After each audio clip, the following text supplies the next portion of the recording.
नमस्कार साथियों, स्वागत है आप सभी का आप ही के अपने YouTube channel GK selection point Ramesh मोंड में। साथियों, आज मैं आपके बीच लेकर आया हूं आधुनिक भारतीय इतिहास का most important topic Mahatma Gandhi भाग 2। इससे पहले महात्मा गांधी के संदर्भ में भाग 1 आपके बीच प्रदर्शित किया जा चुका है। उसके अंतर्गत हमने 50 प्रश्नों का अध्ययन किया था और भाग 2 के अंतर्गत हम अगले 50 प्रश्नों का अध्ययन करेंगे, प्रश्न नंबर 51 से लेकर प्रश्न नंबर 100 तक। और यकीन मानिए साथियों, अगर आपने ये दोनों भाग देख लिए हैं, 100 प्रश्नों का अच्छी तरह अध्ययन कर लिया है, तो किसी भी प्रतियोगी परीक्षा में आपका प्रश्न गलत नहीं होगा।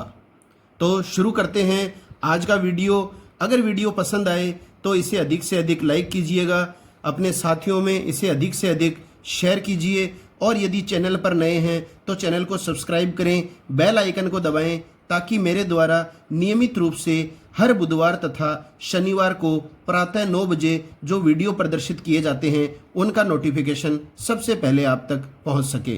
तो शुरू करें। पहला प्रश्न है, महात्मा गांधी तथा इरविन जो उस समय वायसराय थे के मध्य दिल्ली समझौता हुआ। तो साथियों, महात्मा गांधी और तत्कालीन वायसराय लॉर्ड इरविन के मध्य एक समझौता हुआ था जिसे कहा जाता है लॉर्ड इरविन समझौता या दिल्ली समझौता। ये कब हुआ था तो इसकी डेट परीक्षा में पूछी जाती है। ये हुआ था 5 मार्च 1931 को। इसमें कुछ मांगे जो हैं वो महात्मा गांधी के द्वारा रखी गई थी जिसे लॉर्ड इरविन ने स्वीकार किया था, तथा कुछ मांगे जो हैं वो लॉर्ड इरविन के द्वारा रखी गई थी जिन्हें महात्मा गांधी के द्वारा स्वीकार किया गया था। और ये जो समझौता हुआ था ये दिल्ली में हुआ था, इसी वजह से इसे दिल्ली समझौते के नाम से जाना जाता है। तेज बहादुर सप्रू तथा जयकर के प्रयासों से यह समझौता हुआ था। यह भी इंपॉर्टेंट प्रश्न है, किन दो व्यक्तियों के प्रयासों से महात्मा गांधी और इरविन के मध्य समझौता हुआ था? तो तेज बहादुर सप्रू तथा जयकर के प्रयासों से। अब देखिए साथियों, इस समझौते में भगत सिंह, सुखदेव, राजगुरु की रिहाई के बारे में गांधी जी ने कुछ नहीं कहा। इससे गांधी जी की पूरे देश में काफी आलोचना भी हुई है। 23 मार्च 1931 को जो है भगत सिंह, सुखदेव और राजगुरु को फांसी दे दी गई थी। अगला प्रश्न है, गांधी इरविन समझौते का अनुमोदन कांग्रेस के किस अधिवेशन में हुआ?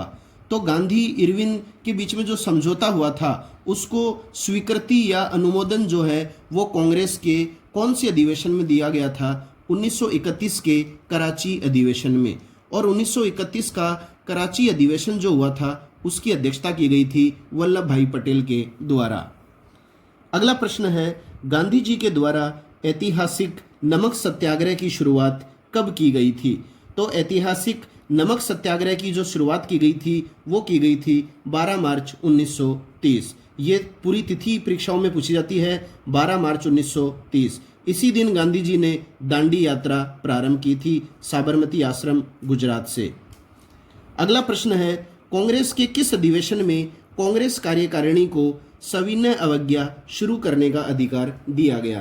तो सविनय अवज्ञा आंदोलन जो है ये महात्मा गांधी के द्वारा ही चलाया गया था और कांग्रेस के 1929 के लाहौर अधिवेशन में इस आंदोलन को शुरू करने का अधिकार दिया गया था। 1929 के लाहौर अधिवेशन की अध्यक्षता की गई थी जवाहरलाल नेहरू के द्वारा और इसी लाहौर अधिवेशन में पूर्ण स्वराज्य का पहली बार कांग्रेस के द्वारा लक्ष्य रखा गया था। अगला प्रश्न है, दांडी यात्रा कहां से प्रारंभ हुई थी? तो दांडी यात्रा आप सभी जानते हैं 12 मार्च 1930 को प्रारंभ हुई थी और कहां से प्रारंभ हुई थी? गुजरात के अहमदाबाद में स्थित साबरमती नदी के किनारे साबरमती आश्रम से। तो साबरमती आश्रम से यह दांडी यात्रा प्रारंभ हुई थी जो कहां तक चली थी? दांडी, गुजरात तक। और साथियों, इसमें एक प्रश्न और भी पूछा जाता है कि दांडी स्थित है। तो दांडी जो है वो गुजरात के नौसारी जिले में स्थित है। इसको नवसारी भी कहा जाता है और इसका अन्य नाम नौसारी भी है। तो गुजरात के नौसारी जिले में स्थित है दांडी स्थल। अगला प्रश्न है, गांधी जी दांडी कब पहुंचे? तो 12 मार्च 1930 को चले थे साबरमती आश्रम से दांडी के लिए और दांडी कब पहुंचे थे? 5 अप्रैल 1930 को पहुंचे। गांधी जी अपने 78 अनुयायियों के साथ 12 मार्च 1930 को साबरमती आश्रम से चले। इन्होंने इस यात्रा में 24 दिन में 358 किलोमीटर की दूरी तय की थी। तो 24 दिन लगे थे इनको दांडी पहुंचने में और इन्होंने लगभग 358 किलोमीटर की दूरी तय की थी। और कितने अनुयायी थे गांधी जी के साथ? 78 अनुयायी। ये सारे फैक्ट भी आपको याद होने चाहिए। अगला प्रश्न है, किस व्यक्ति ने महात्मा गांधी की दांडी यात्रा की तुलना नेपोलियन की एल्बा से पेरिस अभियान से की है? तो महात्मा गांधी की दांडी यात्रा जो साबरमती आश्रम से दांडी तक चली थी, उस यात्रा की तुलना नेपोलियन की एल्बा से पेरिस तक की यात्रा से किस व्यक्ति ने की है? तो वो की है सुभाष चंद्र बोस ने। वेरी इंपॉर्टेंट क्वेश्चन है। अगला प्रश्न है, सीमांत गांधी तथा बादशाह खान के नाम से जाना जाता है। तो सीमांत गांधी तथा बादशाह खान के नाम से जाना जाता है खान अब्दुल गफ्फार खां को। ये गांधीवादी विचारधारा से पूरी तरह से प्रेरित व्यक्ति थे और इन्हें सीमांत गांधी तथा बादशाह खान कहा जाता है। पश्चिमोत्तर सीमा प्रांत में इन्हीं के नेतृत्व में सविनय अवज्ञा आंदोलन चलाया गया था। तो पश्चिमोत्तर सीमा प्रांत में किसके नेतृत्व में सविनय अवज्ञा आंदोलन चलाया गया था? तो खान अब्दुल गफ्फार खां के नेतृत्व में। अब देखिए साथियों, एक संगठन है जो इनके द्वारा स्थापित किया गया था खान अब्दुल गफ्फार खां के द्वारा। उस संगठन का नाम भी परीक्षाओं में आता है खुदाई खिदमतगार। या तो खुदाई खिदमतगार दे देगा या देगा इसका दूसरा नाम लाल कुर्ती दल। इस संगठन का जो संस्थापक था वो कौन था? अब्दुल गफ्फार खां। अगला प्रश्न है, जून 1930 में अंग्रेजी सरकार ने कांग्रेस को गैर कानूनी घोषित कर दिया तथा गांधी जी को किस जेल में रखा गया? तो गांधी जी को रखा गया था पुणे के समीप यरवदा जेल में। अगला प्रश्न है, महात्मा गांधी की गिरफ्तारी के बाद सविनय अवज्ञा आंदोलन का नेतृत्व किसने संभाला? तो महात्मा गांधी को ब्रिटिश सरकार के द्वारा गिरफ्तार कर लिया गया था और गिरफ्तारी के बाद सविनय अवज्ञा आंदोलन का नेतृत्व संभाला था अब्बास तैयब जी ने। यह आपको ध्यान में रखना है, अब्बास तैयब जी के द्वारा सविनय अवज्ञा आंदोलन का नेतृत्व संभाला गया था गांधी जी की गिरफ्तारी के पश्चात। अगला प्रश्न है, ब्रिटिश सरकार द्वारा लंदन के सेंट जेम्स पैलेस में 3 गोलमेज सम्मेलन आयोजित किए गए थे। इनमें से कौन से सम्मेलन में कांग्रेस ने भाग लिया था? तो इसमें आपको कई बातों की जानकारी मिल गई है कि ब्रिटिश सरकार ने भारत में स्वशासन किस तरह से स्थापित किया जाए या भारत में शासन व्यवस्था किस प्रकार से संचालित की जाए, इस संदर्भ में विचार करने के लिए लंदन के सेंट जेम्स पैलेस में कितने गोलमेज सम्मेलन आयोजित किए गए थे? तो 3 गोलमेज सम्मेलन आयोजित किए थे। और इन 3 गोलमेज सम्मेलनों में कौन से सम्मेलन में कांग्रेस ने भाग लिया था? तो वो था साथियों द्वितीय गोलमेज सम्मेलन। और इस द्वितीय गोलमेज सम्मेलन में कांग्रेस की ओर से महात्मा गांधी ने भाग लिया था। तो ये भी क्वेश्चन इंपॉर्टेंट है कि द्वितीय गोलमेज सम्मेलन में कांग्रेस की ओर से किसने भाग लिया था? तो महात्मा गांधी ने। एक प्रश्न आता है कि द्वितीय गोलमेज सम्मेलन में कांग्रेस की ओर से महात्मा गांधी ने भाग लिया, मतलब द्वितीय गोलमेज सम्मेलन में कांग्रेस के द्वारा भाग लिया गया था, इसके बावजूद ये सम्मेलन असफल क्यों रहा? तो इसका कारण आता है साथियों सांप्रदायिक गतिरोध। सांप्रदायिक गतिरोध के कारण सम्मेलन 1 दिसंबर 1931 को ही समाप्त कर दिया गया था। अगला प्रश्न है, पूना समझौता जिसको कहा जाता है पूना पैक्ट किन के मध्य हुआ था? तो पूना समझौता या पूना पैक्ट हुआ था महात्मा गांधी तथा डॉक्टर भीमराव अंबेडकर के मध्य। और इसकी तिथि भी आपसे पूछी जाती है। पूना समझौता हुआ था 26 सितंबर 1932 को। अगला प्रश्न है, किन व्यक्तियों के प्रयासों से पूना समझौता संभव हुआ?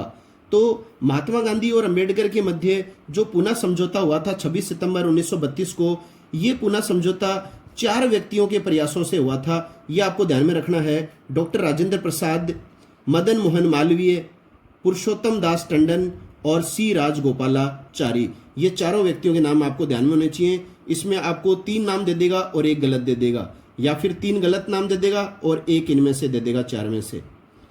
पूना पैक्ट के अनुसार दलितों के लिए पृथक निर्वाचन व्यवस्था समाप्त कर दी गई। ये इसके प्रावधान थे साथियों, जो आपको ध्यान में रखना है।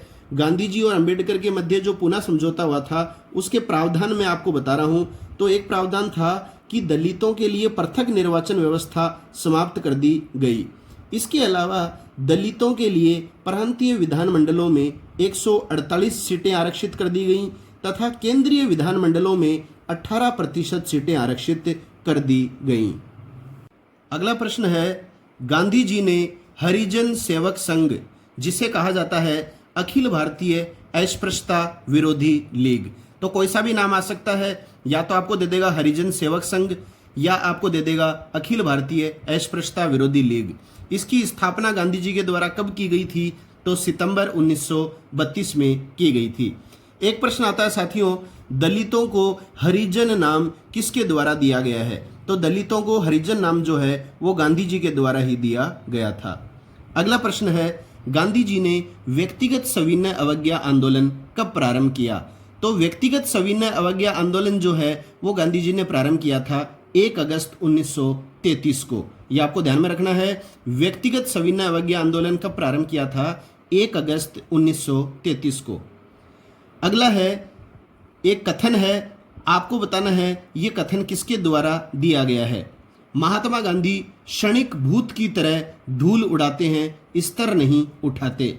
तो ये जो कथन है कि महात्मा गांधी क्षणिक भूत की तरह धूल उड़ाते हैं, स्तर नहीं उठाते, ये कथन दिया गया था डॉक्टर भीमराव अंबेडकर के द्वारा। अगला प्रश्न है, महात्मा गांधी द्वारा स्थापित हरिजन सेवक संघ का संस्थापक अध्यक्ष कौन था? तो एक तो साथियों आता है कि हरिजन सेवक संघ की स्थापना किसने की? तो महात्मा गांधी ने की। कब की? तो वो आपको बता चुका हूं मैं, सितंबर 1932 में की थी। और एक आता है कि इस हरिजन सेवक संघ का संस्थापक अध्यक्ष कौन था? तो इसका संस्थापक अध्यक्ष था घनश्याम दास बिड़ला। यह आपको विशेष रूप से ध्यान में रखना है, हरिजन सेवक संघ का संस्थापक अध्यक्ष कौन था? घनश्याम दास बिड़ला।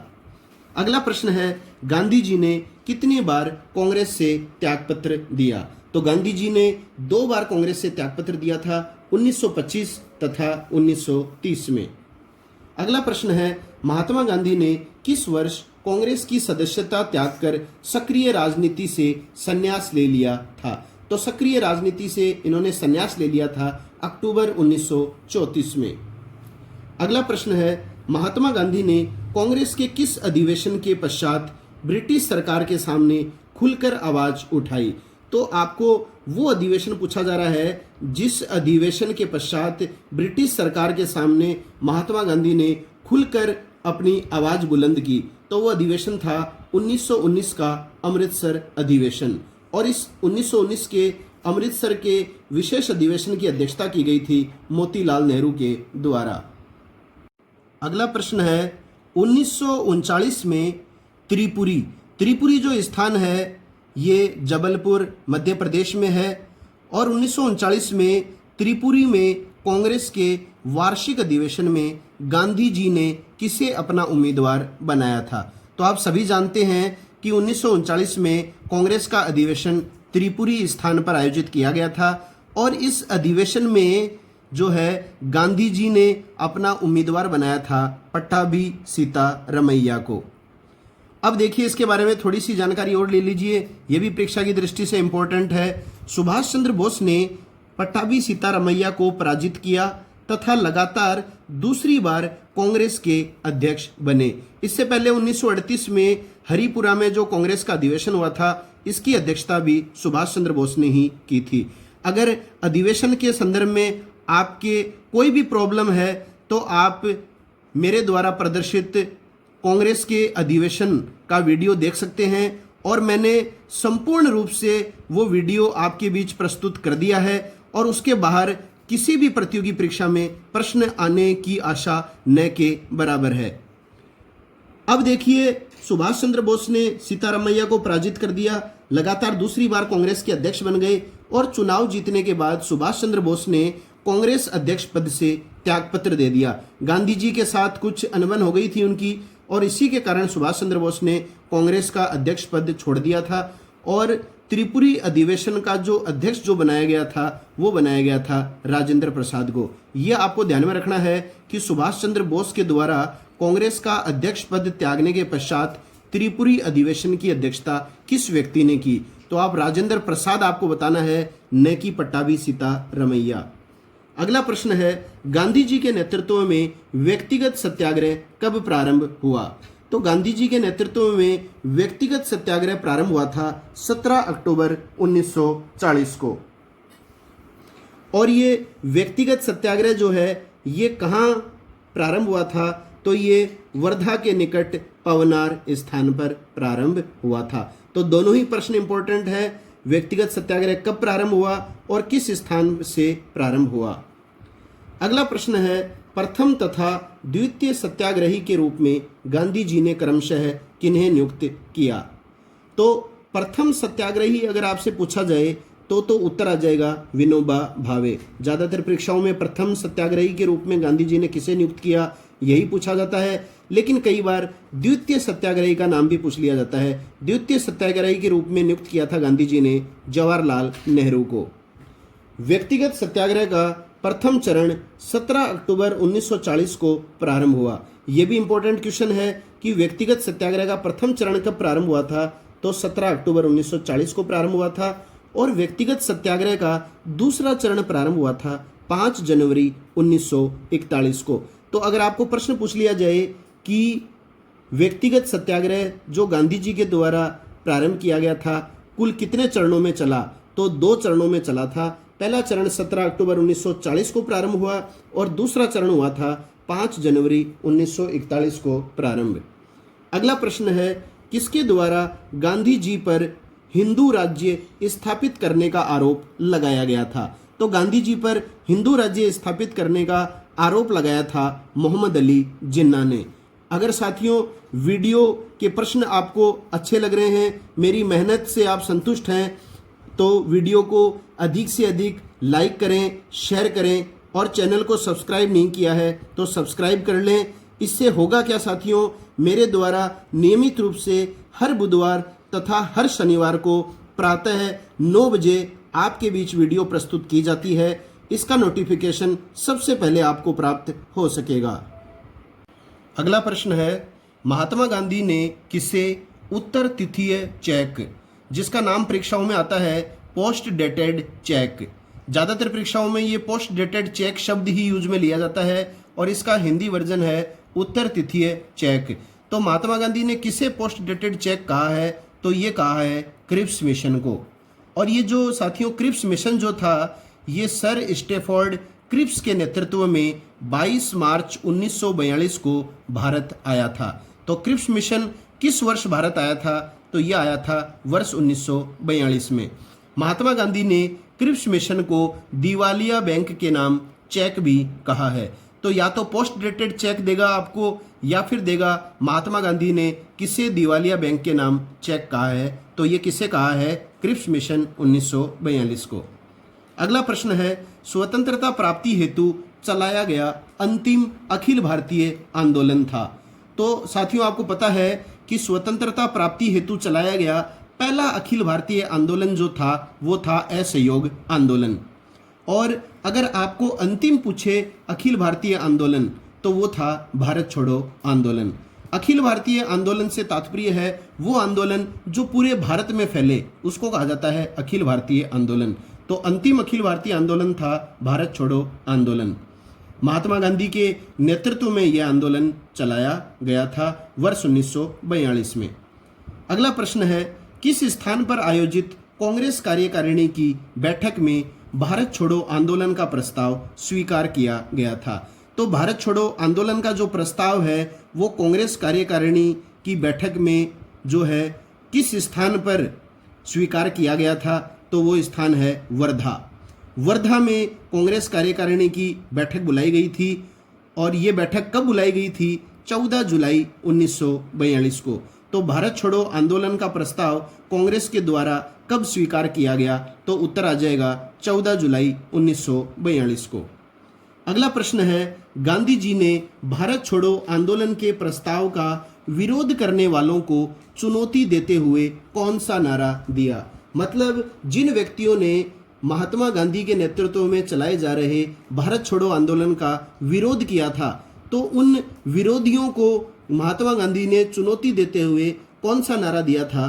तो ये नारा परीक्षाओं में कई बार आता है, मैं देश की बालू से ही कांग्रेस से बड़ा आंदोलन खड़ा कर दूंगा।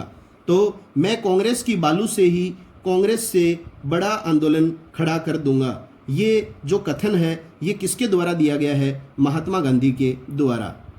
अगला प्रश्न है, 8 अगस्त 1942 को बंबई में गवालिया टैंक मैदान में मौलाना अबुल कलाम आज़ाद की अध्यक्षता में हुई अखिल भारतीय कांग्रेस कमेटी की बैठक में अंग्रेजों भारत छोड़ो का प्रस्ताव किसने पेश किया था? तो अंग्रेजों भारत छोड़ो का जो प्रस्ताव है ये प्रस्तुत किया गया था जवाहरलाल नेहरू के द्वारा। और साथियों, भारत छोड़ो प्रस्ताव के लेखक कौन थे? तो इसके लेखक भी जवाहरलाल नेहरू ही थे। जिस तरह से हमने पढ़ा था पिछले वीडियो में, असहयोग आंदोलन के प्रस्ताव के लेखक कौन थे? तो वो थे महात्मा गांधी। इसी तरह से आपसे प्रश्न पूछा जा सकता है, भारत छोड़ो प्रस्ताव के लेखक कौन थे? तो आप उत्तर बताएंगे जवाहरलाल नेहरू। अगला प्रश्न है, 9 अगस्त 1942 को भारत छोड़ो आंदोलन शुरू हुआ। आंदोलन के प्रारंभ होते ही गांधी जी ने क्या नारा दिया? तो देखिए साथियों, इसमें आपको एक चीज पता चल रही है कि भारत छोड़ो आंदोलन कब शुरू हुआ था। तो ये शुरू हुआ था 9 अगस्त 1942 को, और आंदोलन के प्रारंभ होते ही गांधी जी ने नारा दिया था, करो या मरो। तो करो या मरो का नारा किसने दिया? महात्मा गांधी ने। या कई बार आ जाता है डू और डाई, तो ये नारा दिया गया था महात्मा गांधी के द्वारा। किस आंदोलन के दौरान? भारत छोड़ो आंदोलन के दौरान। अगला प्रश्न है, अंग्रेजी सरकार ने किस ऑपरेशन या अभियान के तहत 9 अगस्त को सभी बड़े नेताओं को गिरफ्तार कर लिया था? तो इस आंदोलन के सभी बड़े नेताओं को 9 अगस्त को ही ब्रिटिश सरकार ने गिरफ्तार कर लिया था। किस ऑपरेशन या अभियान के तहत? तो उत्तर आएगा ऑपरेशन 0 आवर के तहत। अगला प्रश्न है, भारत छोड़ो आंदोलन के प्रारंभ होते ही अंग्रेजी सरकार ने गांधी जी को कहाँ गिरफ्तार करके रखा? तो गांधी जी को गिरफ्तार करके रखा गया था आगा खां पैलेस, पूना। वेरी इंपॉर्टेंट है, आगा खां पैलेस पूना में गांधी जी को गिरफ्तार करके रखा गया था। यहीं पर सरोजनी नायडू को भी रखा गया था, और कस्तूरबा गांधी को जो है वो इसी बंदी गृह में गांधी जी के साथ रखा गया था। ये भी आपको विशेष रूप से ध्यान में रखना है। और इसी आगा खां पैलेस में ही कस्तूरबा गांधी का निधन भी हुआ था। अगला प्रश्न, कस्तूरबा गांधी का निधन हुआ। तो देखिए, निधन हुआ था 22 फरवरी 1944 को। कहाँ हुआ था? आगा खां पैलेस में इनका निधन हुआ। अगला प्रश्न है, किस गवर्नर जनरल ने 6 मई 1944 को आगा खां पैलेस से रिहा कर दिया? तो प्रश्न आता है कि वो कौन सा अंग्रेज गवर्नर जनरल था जिन्होंने गांधी जी को 6 मई 1944 को आगा खां पैलेस से रिहा कर दिया? तो गवर्नर जनरल थे लॉर्ड वेवल। इन्होंने किया था गांधी जी को आगा खां पैलेस से रिहा। अगला प्रश्न है, महात्मा गांधी के निजी सचिव जिनका निधन भी वर्ष 1942 में आगा खां पैलेस में हुआ था।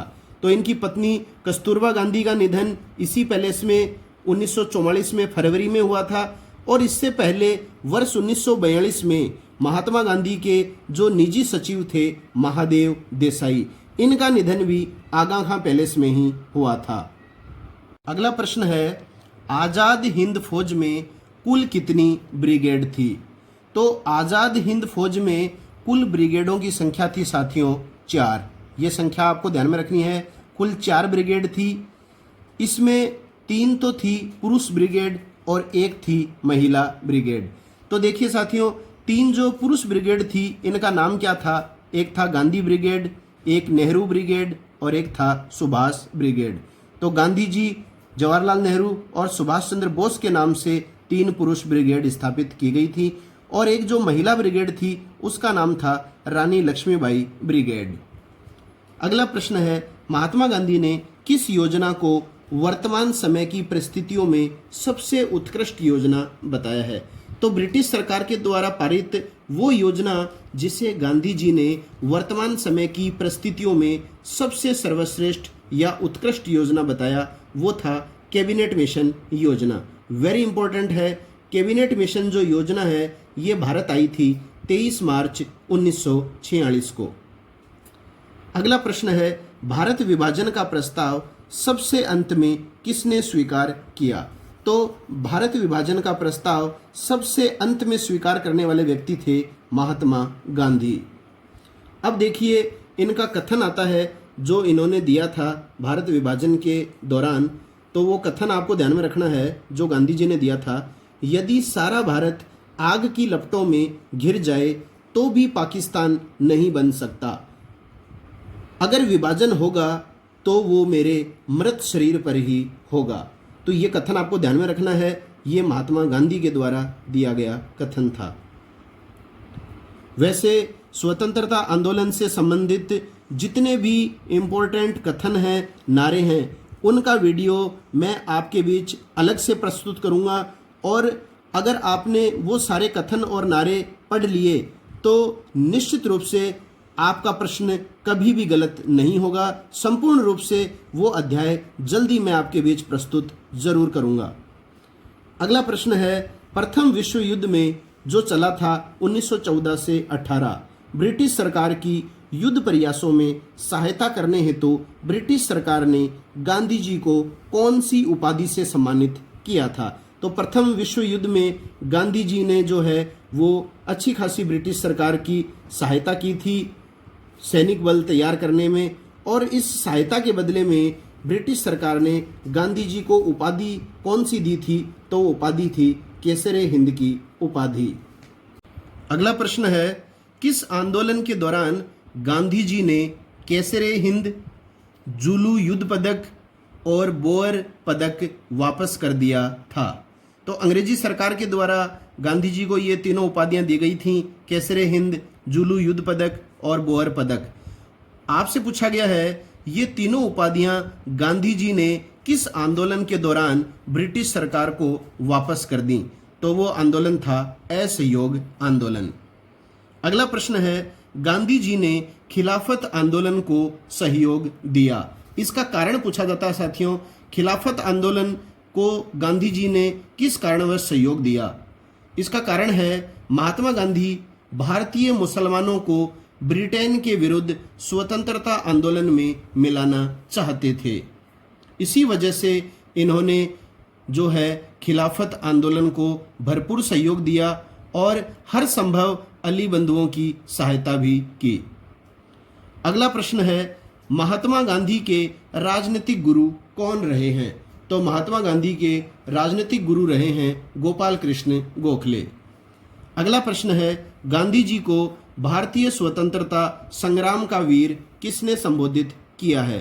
तो भारतीय स्वतंत्रता संग्राम का वीर गांधी जी को संबोधित किया गया है फिरोज शाह मेहता के द्वारा। अगला प्रश्न है, प्राथमिक शिक्षा नीति से संबंधित वर्धा योजना गांधी जी ने कब बनाई थी? तो वर्धा योजना जो प्राथमिक शिक्षा नीति है उसको गांधी जी के द्वारा बनाया गया था वर्ष 1937 में, जिसको कहा जाता है बेसिक शिक्षा। अगला प्रश्न है, असहयोग आंदोलन के पश्चात गांधी जी की अलोकप्रियता का लाभ उठाकर अंग्रेजी सरकार ने इन्हें कहाँ कैद किया? तो असहयोग आंदोलन को जिस तरह से गांधी जी ने समाप्त करने का निर्णय ले लिया था चोरी चोरा कांड के पश्चात, उसके पश्चात कांग्रेसी अधिकांश नेताओं ने गांधी जी का विरोध करना प्रारंभ कर दिया था और गांधी जी भारतीय राजनीति में अलोकप्रिय हो गए थे। और इस अलोकप्रियता का फायदा उठाते हुए अंग्रेजी सरकार ने इन्हें कैद कर लिया अहमदनगर दुर्ग में। तो अहमदनगर दुर्ग में गांधी जी को ब्रिटिश सरकार ने 10 मार्च 1922 को कैद कर लिया था। 2 वर्ष बाद ही 5 फरवरी 1924 को ब्रिटिश सरकार ने बीमारी के चलते महात्मा गांधी को अहमदनगर दुर्ग से रिहा कर दिया था। अगला प्रश्न है, महात्मा गांधी ने गौ सेवा संघ की स्थापना कौन से वर्ष की? तो गौ सेवा संघ की स्थापना की थी गांधी जी ने 1941 में। अगला जो प्रश्न है वो एक कथन है, किसके द्वारा दिया गया है?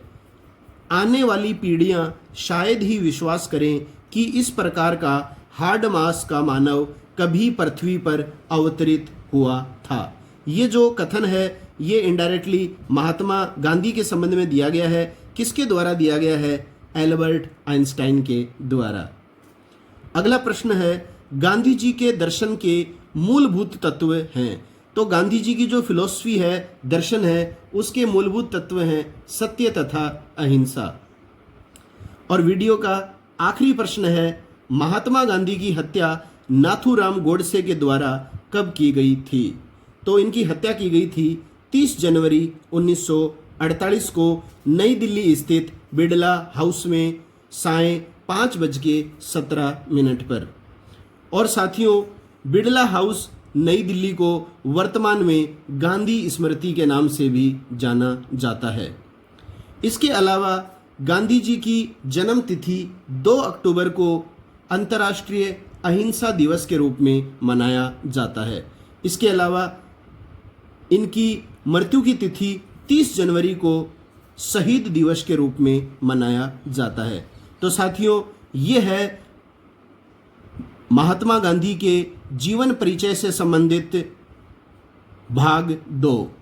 अगर आपने इन दोनों भागों को देख लिया है, ये सारे के सारे 100 प्रश्न आपने कवर कर लिए हैं, तो निश्चित रूप से गांधी जी के जीवन के संदर्भ में कोई भी प्रतियोगी परीक्षा में कोई भी प्रश्न आए आपका गलत नहीं होगा।